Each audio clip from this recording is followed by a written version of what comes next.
All right, hello everybody. Good day to you all. This is Jake, your host of the DawnSource Vodcast with DwnSource.com. Joining me today is Azaraki. How you doing, Azaraki? I'm doing pretty well. And also MaryXx. How are you doing, bud? Not bad, not bad. So we're in closed beta patch 9 this week, and we're going to be talking today about Raina, the closed beta patch 9, and introducing you guys to us, your vodcast hosts.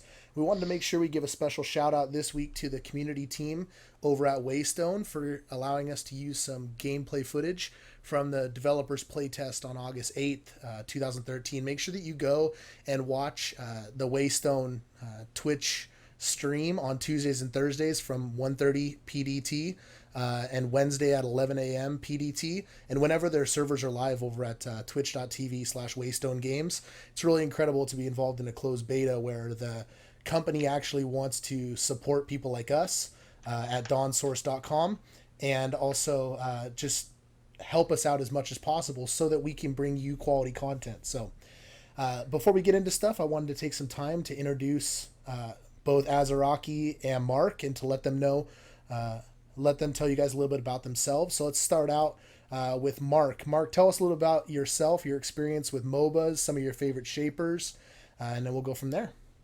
All right. Well, the first MOBA that I played was back in the Heroes of New Earth closed beta. Um, because mainly the reason why I got into that is because I used to be had let's just say I had Savage 1 and 2, which was one of S2 Games' earlier titles, and they had this sort of special promotion for, I guess, long-term fans. So I got into the very early closed beta, and because at the time I was also in a wrote for several sites, I also got into League of Legends press beta and the Bloodline Champions early closed beta. So I've been with a few MOBAs at least early on, and even with Smite early open beta. So it's based on my experience with at least with Dawngate, I have to say that I'm actually very surprised to see how polished it is compared to other closed betas that I've been with before. And in MOBAs in general, I tend to play a lot of tank and support roles. As for my favorite shapers, I like Desecrator because he is an AoE monster. Fenwork, as well, wolves are awesome, and Zeri, who is probably one of the most unique character designs out there and surprisingly way too much fun to use. Wonderful. Well, Azaraki, what about you? Let us know a little bit about yourself, your experience with MOBAs in the past, and also some of your favorite shapers. Well, I don't have quite as much experience in terms of MOBAs. I have been playing League of Legends since about late season one, but where most of my experience comes from as a MOBA player was the fact that just last year, it's recently just been over a year, but I've been a shoutcaster for League of Legends. So it's basically my job to analyze the game, know, the meta and all that. And I've recently begun casting the MOBA 5 Challenger series, so you can find me over there as well. But sticking closely to Dawngate, I focus pretty heavily in terms of the jungle, and I always try to analyze the jungle as much as I can.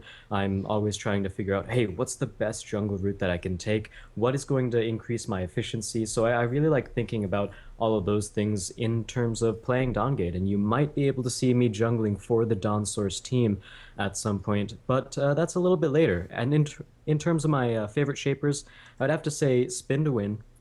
Petrus right there. Kindra is also a really interesting assassin. I really like playing Kindra. And Varion is also, if I'm playing Gladiator, that's really the person I go to. I just really like how kitey he is. And my name is Jake. I started playing League of Legends in December of 2009 during the release of Trundle. I currently play support and jungle in League of Legends, and I mainly do the same in Dawngate. I love playing tactician in Dawngate. It's so rewarding. It's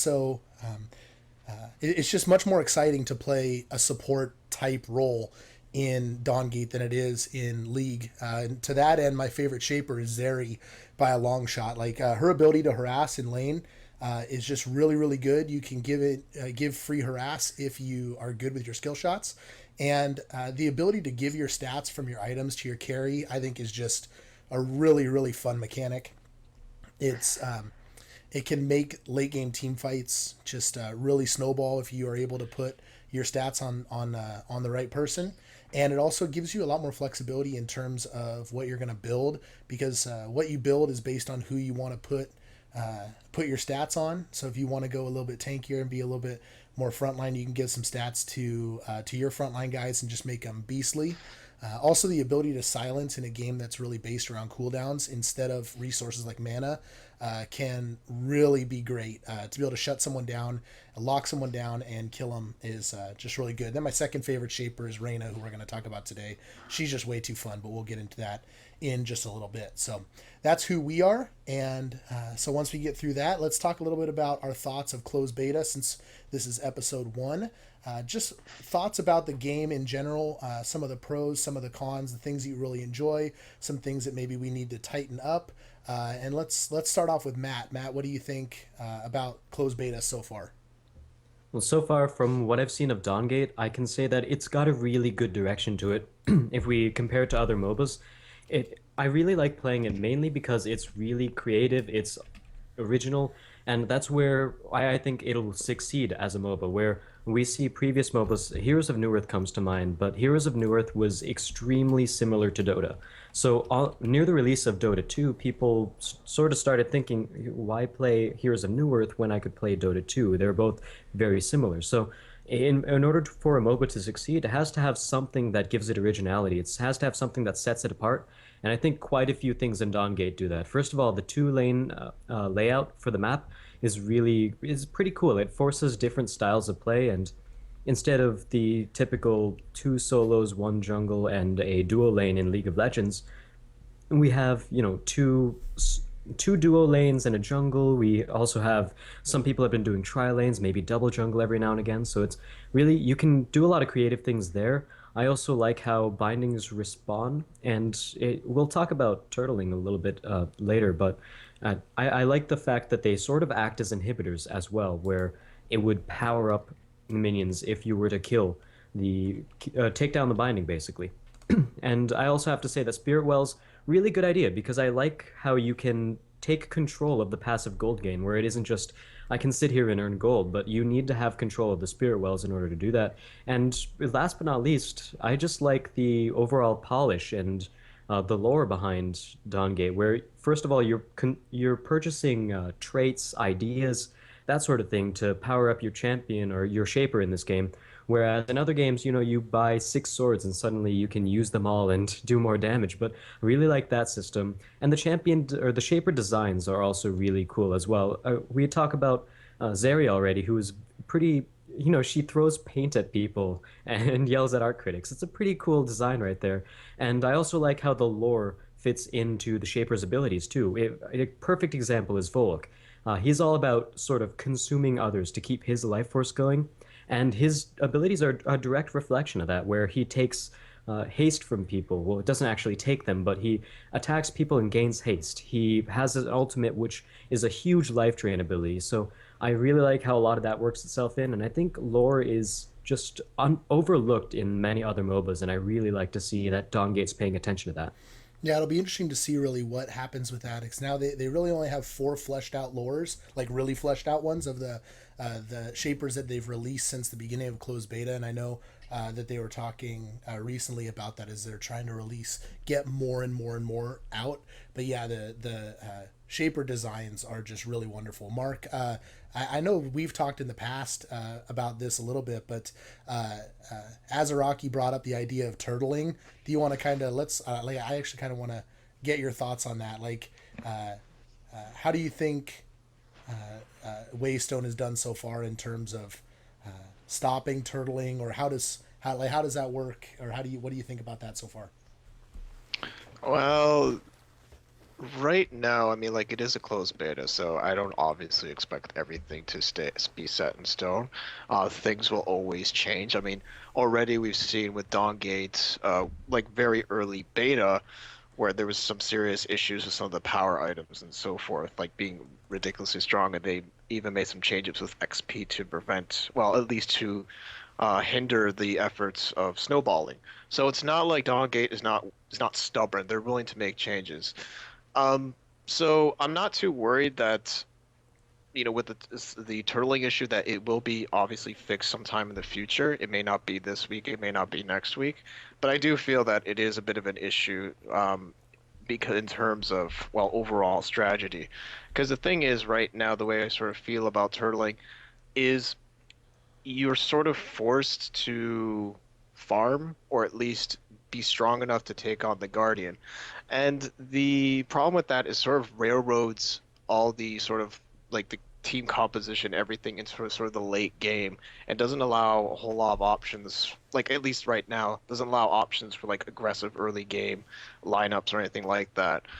I know that possibly there might be some shapers in the future that will just throw the metagame out the window, or I wouldn't say metagame, but throw normality out the window. It's just I sort of feel like right now, it is just not they.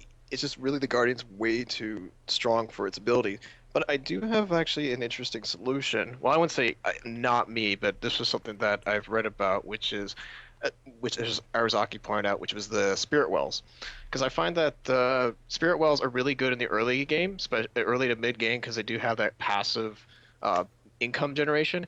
But later on, like during the late game, they don't play really much of an important role. And to me, it would be very interesting to see the Spirit Wells sort of play a role in either maybe something with the creeps, maybe something with the heroes themselves, or even something with the Guardian. Like if we control more the Spirit Wells or all four, the Guardian is really weak, and the enemy team has to really put some effort to defend the objective. Because to me, the objective should not be able to defend itself so easily that it does right now.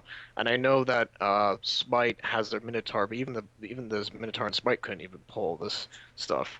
As for right now with Dawngate, how I sort of feel about it, I really, really enjoy it. I like this is probably a MOBA that I really, really like, and always constantly think about like different methods on how to play the game because of how everything ties together. To me, it feels like a mixture of Dota 2 to League of Legends. For example, if you look, what I mean by Dota 2 is usually when you think of a character in Dota 2, they always fill a specific niche and don't go outside of that niche. So, like for example, if you're looking for like a mage lifestealer, Fenmore, he doesn't do anything else outside of that. If you're looking for like a melee, a life drain, again, we got Volek. If you got some crazy support, there's Zera and so forth. They all fill specific niches, but they have weaknesses outside of it as well. So it sort of forces the lineup to be sort of like a football, where you got like certain positions and so forth that each character, each player has to fulfill. And unlike League of Legends, instead of just outright removing mechanics like denial, the Dawngate has actually sort of replaced mechanics. So instead of just, we remove creep denial and that's it, I said, no, we're going to add Spirit Wells on top of it. So that's also something I really enjoy. And the role system is probably like my favorite thing, because one thing that has always been bothering me about most other MOBAs is no one wants to play support or tank, because most of the time they're always behind. They don't get to the fun items and so forth. And I think or at least these items, is really a big part of playing MOBA. It's just growing stronger and stronger. But the problem is when you play these characters, like especially support, you tend to be left behind. And having a role system that has different ways of getting income depending on a certain play style makes it that even playing just a normal support character is actually really fun, because you grow along with everybody else if you perform well. Mm-hmm. So, yeah, Azaraki, what do you think about the role system, and then go into maybe your thoughts on the loadouts? All right, so in terms of the role system, I completely agree with Marky. It gives you so much more depth into the game, and it's really fun to see that because, as he said, a lot of people, it wasn't fun to play support, or it wasn't fun to play that sort of just the laid-back laner who helps out the carry, who is the one getting all the gold. Where in this game, for Tactician, you get more gold if you just stand there while your carry just sits there and last hits, or we should call him Gladiator in this case. But either way, he's creep scoring, he's CSing, and you still get gold for it, which is really cool. And on top of that, you also get gold for Vim, for harassing the enemy as well. So if you throw a couple of auto attacks out, then you can get a little bit of extra Vim from that too. And I think that's a really cool mechanic that they put in. And one thing that Marky talked about before with denying, but they've sort of added a couple things to sort of replace that mechanic of denial, where not only do we have the Spirit Wells, but And Gladiator in itself has a lot of counterplay. If you're a good tactician, what you should be trying to do is, either taking them down low, harassing them, or harassing the enemy Gladiator, and making sure that when we do get a gank, we can just finish them off. Or you can prevent him from last hitting as well as he should and break the chain. If he's sitting at a 10 stack for Gladiator, where if you don't know, you basically do CS in a row, sort of like a double kill, gives you more gold. In this case, if you last hit 3 or 4 minions in quick succession, then you get a little bit more Vim from each one, and it increases every time. So if they've built up a 10 stack of the Gladiator role, you can. He's getting some extra, what? I think it's 20 or so extra Vim. I don't know. But either way, if you can delay that, then it stalls their progress by a whole lot, and it sort of brings another layer of depth into the game. And on top of that, the Gladiator has to worry about not losing those stacks. So I really like the extra counterplay right there. We're not seeing too much of it yet because it's still a new game. It's still in closed beta. So people haven't really worked out what everything's supposed to do. They haven't gotten to the point where their mechanics are really refined. So we haven't been seeing too much of that yet, but in the coming future, we'll see so much play revolve around keeping those stacks up and trying to break the enemy stacks. Yeah, especially once we get this game to a point where there is competition at a very high level, that is going to be so fun to watch. Like if you watch League of Legends and they have the camera down in bot lane, the first like 15 minutes, if they aren't doing a lane swap like quick tower push at like 4 minutes or 7 minutes, if it's a 2v2 bot lane, you know for a fact that AD carries in League of Legends are just farming. That's all they want. They just want to farm, and it is so boring to watch.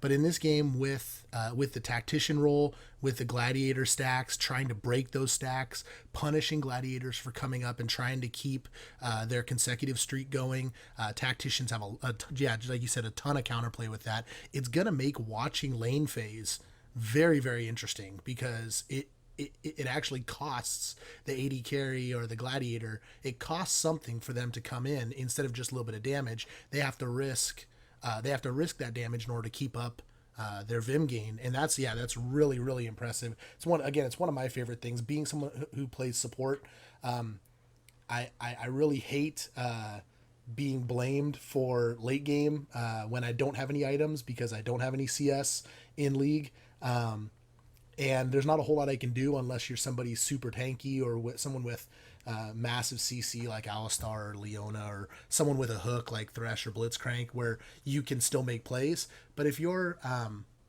you get blown up so fast as a support because you don't have any gold in League, here the tactician role just makes it so fun to play tactician. To me, it's just so fun, especially somebody who really enjoys putting pressure on a lane, trying to zone someone out, punishing and trying to get free harass in.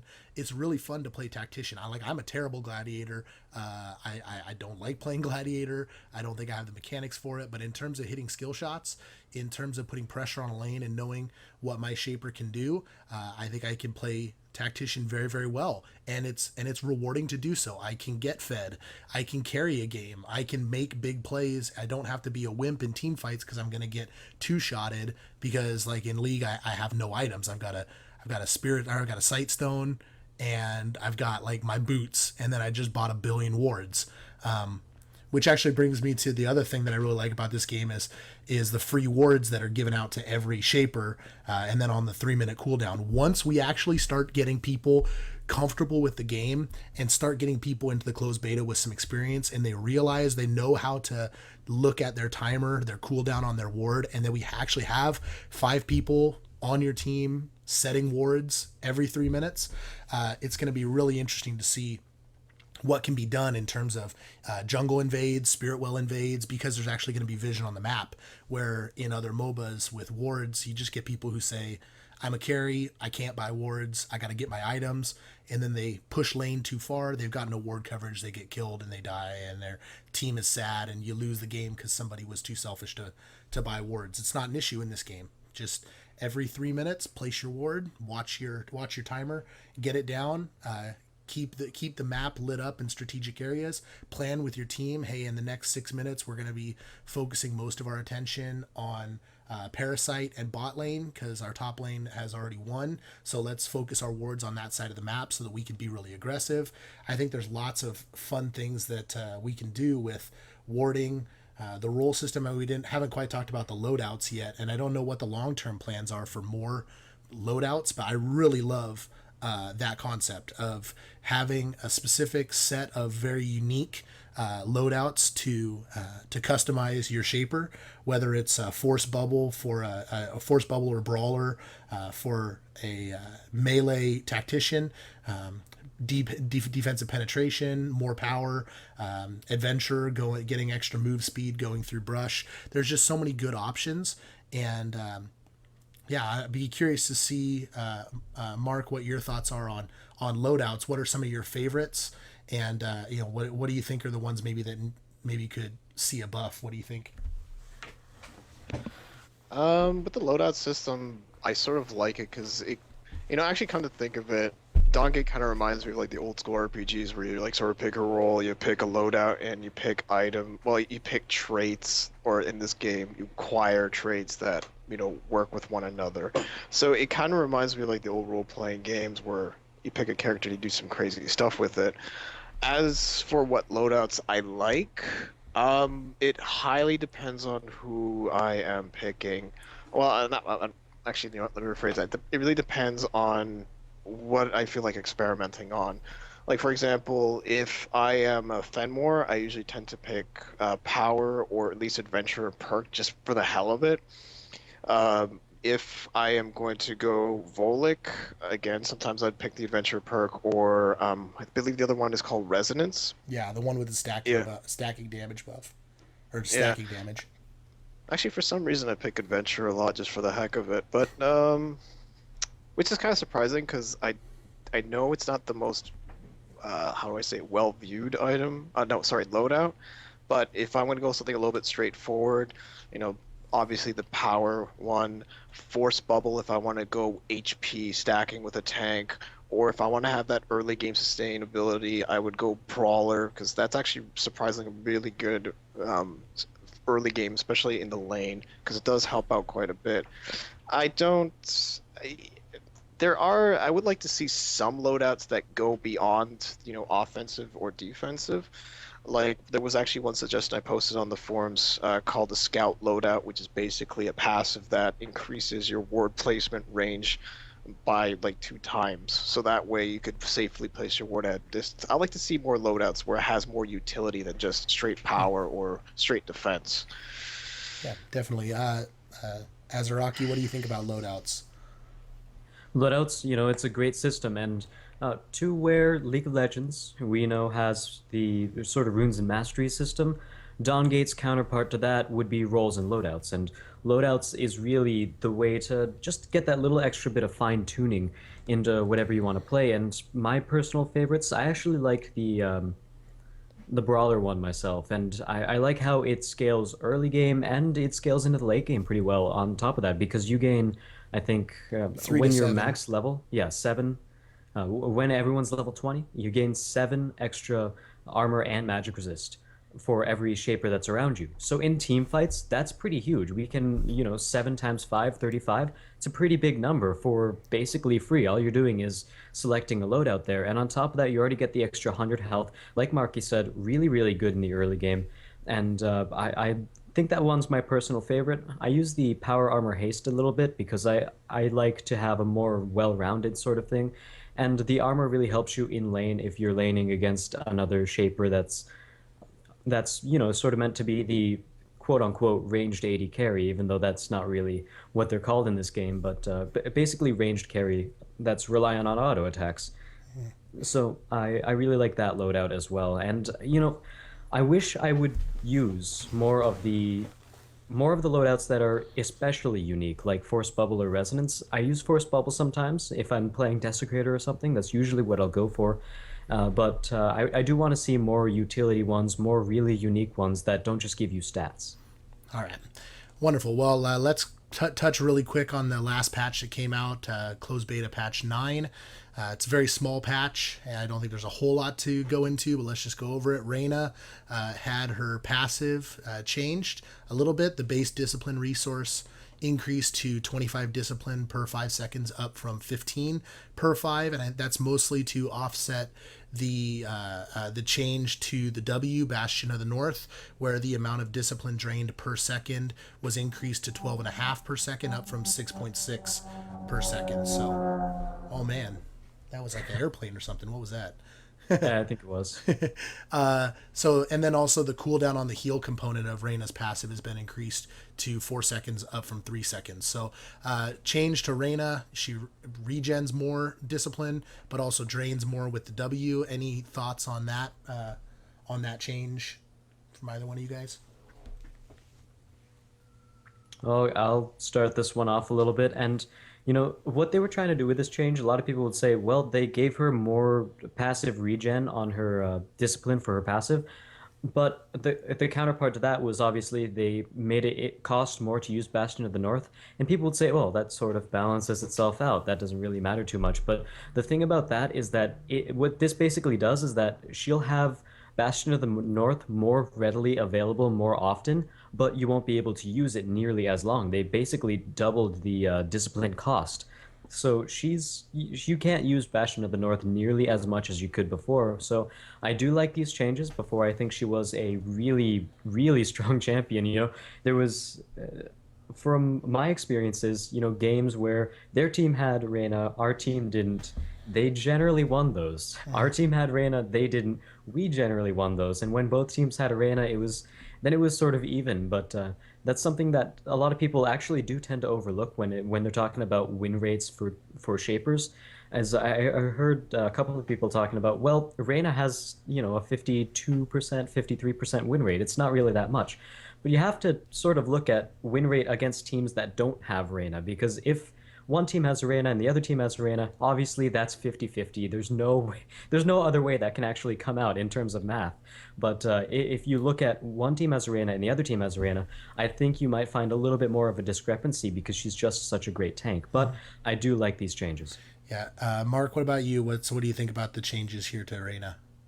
Well, since I play a tank a lot, I have to completely agree with Arazaki about this, because when I did play Raina before these nerf patches, these nerf changes, is she could just go into any situation. Positioning didn't really matter so much, because the fact is that she had this buff that just, not buff, but Bastion of the North could just be there for what feels like eternity for the other team. And one thing people have to remember, that we are looking at flat damage reduction even against true damage, and that's a very, very strong trait to have on a defensive tank. I mean, like, that's something that's not really heard of in other MOBAs. So to have something like that here, especially since it covers a cone, is such an important thing to note. So it's a good thing that they said, okay, they didn't reduce the damage reduction, because that kind of would reduce her viability as a defensive tank. So what they said with these changes, they basically said, oh, well, you could use this more often, but you're going to use them in shorter bursts, so, you know, you have to actually use your Bastion of the North wisely, as opposed to just put it on just because you can. And it also adds a little bit of interesting play, because you could sort of bait Raina into using Bastion of the North, or at least play a little bit of mind games to make them waste that discipline and so forth. And it's just, this basically allows more opportunities for counterplay like that. Yeah, I mean, when you're talking about Raina being able to ult, Q into a fight, turn on Bastion of the North, and have it on for 16 seconds before this nerf, and now it's down to 8. Yeah, I mean, 16 seconds, that's an entire team fight without even thinking, like without even trying. She can have it on for the entire team fight.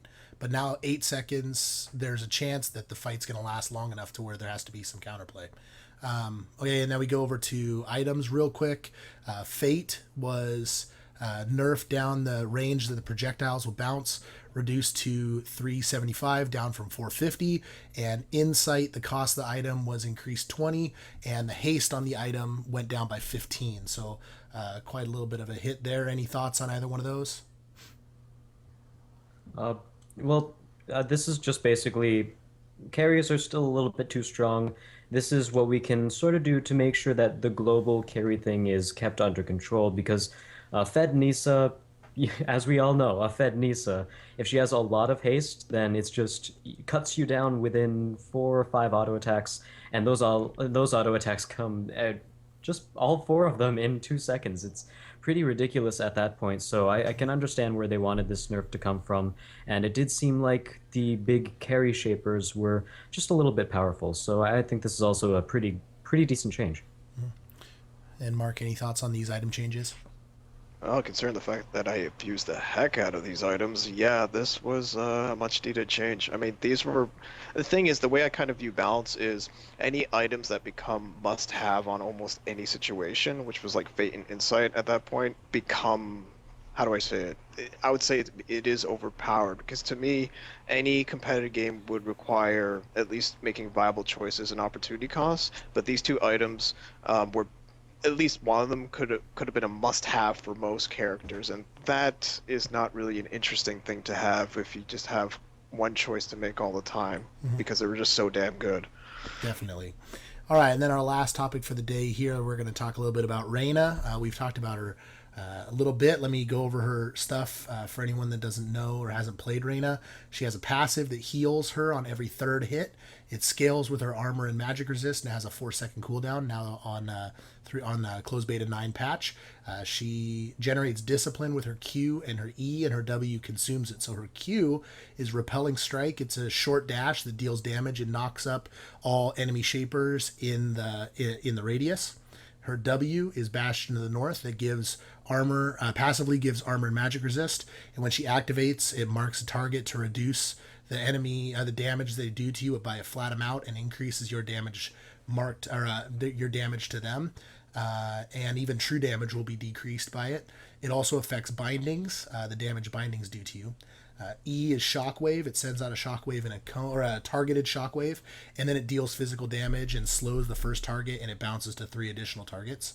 And her R is a Lion Skill Shot. It's Wisdom's Reach. She throws her hammer to the target area, and it explodes on the first shaper hit, or once it reaches max range and it stuns all nearby enemy shapers, does physical damage to all nearby enemies. Mark, Raina, you're a tank guy. I'm a tank guy. What do you think about Raina? A much needed addition to the game, because like I mean, when we look at Cal and Desecrator, we're looking at more offensive tanks who are just basically up in your face and have a bunch of CC and just move on. And with Raina as an addition right now, we have somebody who is basically there to stick to the fight from the beginning to the end and mostly in the same position, and she could go into your face without really much worry. If you build her right and she's leveled right, to her, she could just go into any situation and just basically kick ass. Because of this, I actually find Raina, at least based with my experiments with her, wow, that sounded wrong. But anyways, based on what type of items I use, I tend to use a lot of aura items, because the thing is, the way I view aura items is you want it on a character that could easily stay from the beginning of the fight to the end and be in the right position with the rest of the team. And I think aura items is really, and Raina is just the perfect candidate for those type of items. So stuff like stamina or oppression is actually surprisingly pretty decent with her, and because of the fact that she gains a bonus off stacking armor, it just encourages players to actually go the more defensive route. And if I'm facing life drain focused shapers like Fenmore, I often get Pain as early as possible, sometimes early as the second item, just to shut down their potency early in the game.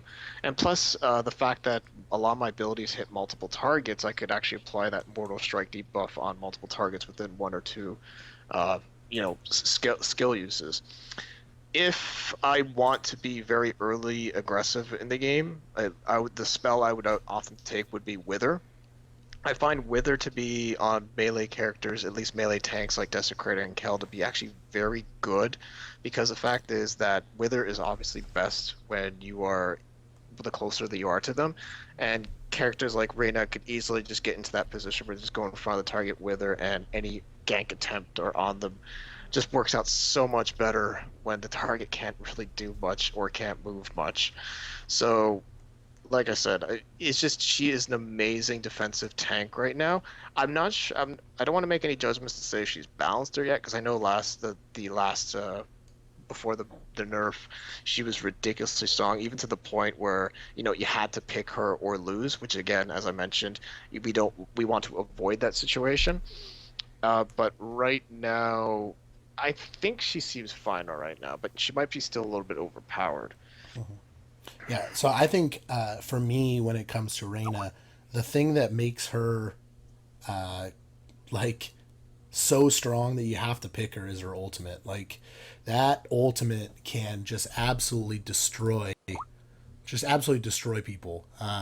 If you can hit three people with your ult, you're guaranteed to hit three people with your knock up on your Q. And if you can hit three people with your Q, then you're going to hit three people with your E. And then you turn on your W, they're going to do no damage. And yeah, it's just she's just really strong. Azaraki, what do you think about Reina? I think, I'm not the biggest tank player myself, and usually when I play tanks, it's going to be, someone like Petrus or Kel, because I really like to jungle those champions. Haven't really tried jungle Reina. I was thinking about it at some points, but, everyone really, really wants to play Reina. So I just took a step back and said, all right, you guys have that, and I'll just sit here over with my other junglers. But from what I can tell from Reina, I think she's still a little bit overpowered, and my main reasoning behind that isn't so much that, oh, she can tank a fight really, really well. No, that's what she was designed to do, and we don't have anything else like that, where, Desecrator can put out CC at a range, blah, blah, blah. There are other ways to go about that. So I'm not just saying she's OP in terms of, it's impossible to kill her, blah, blah, blah, OP. I'm saying that no, other tanks don't really compare to her, really. We have a tank who is very well the one that has the most damage mitigation in the game, the one that can actually tank the most damage, as well as, in my opinion, one of the best abilities in the game. Like you said, her ultimate, an AoE and ranged stun initiate. That's, for you guys who play League, Sejuani's ultimate. Basically the exact same thing. It's such a gigantic ability to have, and on a champion who is already indestructible, I think it's a little bit too much, especially when you combine that with the fact that she has another AoE CC on her Q. I think they're putting too many things on one champion, and they should try to focus her a little bit because, why pick her or why pick Kel when you can pick Reina? The only thing I can really see Kel better than Reina at, is basically those long range initiations because he has Sheep Toss. But outside of that, Reina, more CC, puts out more damage, better big team fight initiate. That's really where I stand on the issue right now. So maybe if you make her Q single target instead of knocking everyone she passes through up, or just, something to make her more focused instead of this, I'm a tank, I have a lot of CC, and on the off occasion, I also do a lot of damage. Okay, so as we look at building Reina, yeah, we can see like armor, magic resist, health.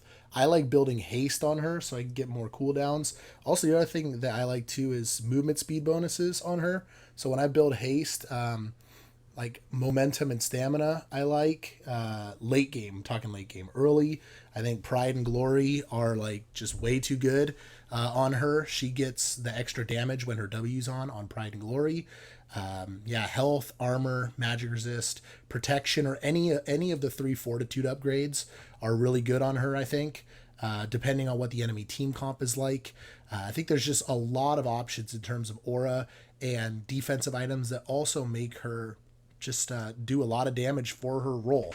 And then with the CC that she brings to the table, I think she's just ridiculous. I think the thing that I really like about her is having a targeted ability in lane on her E that even can bounce. If you can target a minion and then have the bounce go and hit the shaper behind them, you can get some free harass in. So to that end, I really like in lane, I really like maxing my E first, getting a point in Q at level 2, then leveling W, maybe getting a second point in Q if I feel I want more cooldowns.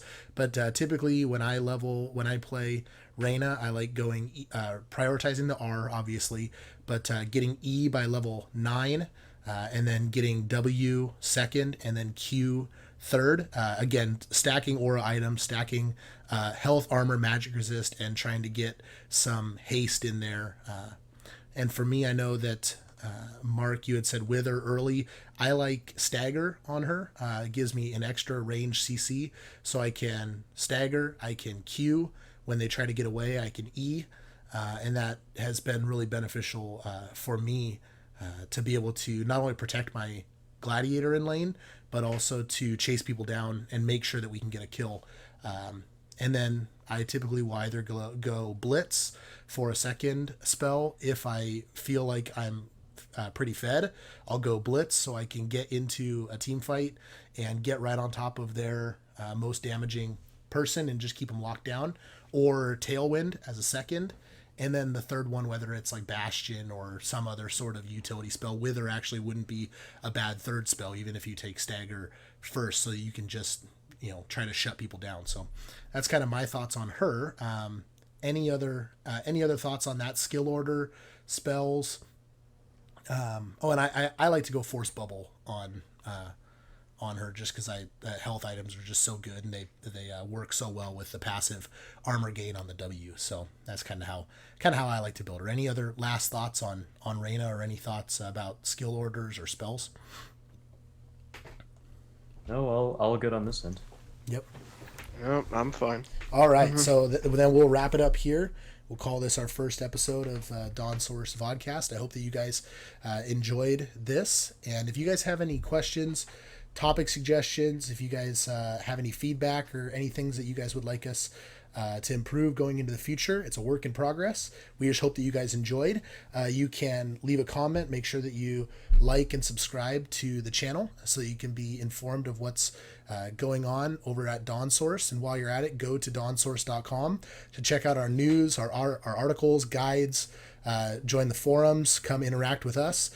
Feel free to add us on the game client and come play with us when the servers are up. You can find me at PJaKeH, PJaKeH. You can find MaryXx, just like it sounds, MaryXx, and Azaraki, Azaraki. Those will be in the show notes as well, down below. So I hope that you guys really enjoyed. Hope you guys really enjoyed the show, and that you come find us next time. Actually, Azaraki is DwnSourceAzaraki, DwnSource Azaraki. So again, go to DwnSource.com and catch us next time on the DawnSource podcast. See you later.